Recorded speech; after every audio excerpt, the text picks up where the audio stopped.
কারাকারি করে লাভ না, রিজিক বন্টন করা। রিজিক কি করা? আর রিজকু মাকসুম, একদম বন্টিত হয়ে গেছে। আল্লাহি লান তামুতা নাফসান হাত্তা তাস্তাকমিলা রিজকাহা।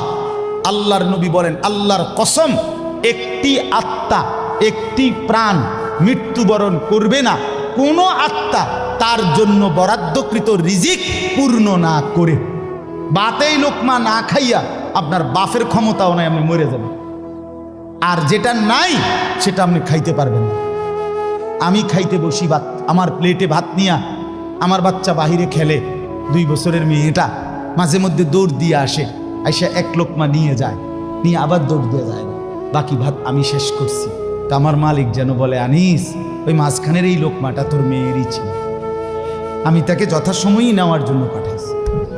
তুমি যদিও ভাবছিলা পুরা ভাত তোমার, কিন্তু না, মাঝের এক লোকমা তোমার মেয়ের। হ্যাঁ, রিজিক বন্টিত হয়ে আছে, রিজিক বন্টিত হয়ে আছে। ইন্না রাব্বি ইয়াবসুতুর রিজকা লিমান ইয়াশা ওয়া ইয়াকদির। আল্লাহ বলে, বান্দা, আমি যাকে ইচ্ছা রিজিক বেশি দেই, যাকে ইচ্ছা রিজিক কমিয়ে দেই, এটা আমার ইচ্ছা, আমার ইচ্ছা। বিশ্বাস? এক বিমানে বিদেশ গেছে, একই কোম্পানির চাকরি করে, এক রুমে থাকে 16 বছর।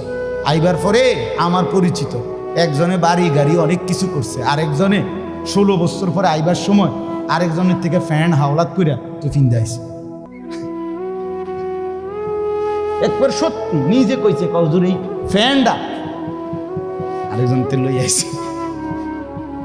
এক রুমে থাকছে, এক রুম, এক দেশে। এমন হলো কেন? ফায়সালা কোথায়? আরে ফায়সালা কোথায়? এটা বুঝতেই হবে বাপ, এটা বুঝতেই হবে। দুনিয়া নিয়া কারাকারি না, দুনিয়া নিয়া কারাকারি না, দুনিয়া নিয়া কারাকারি না।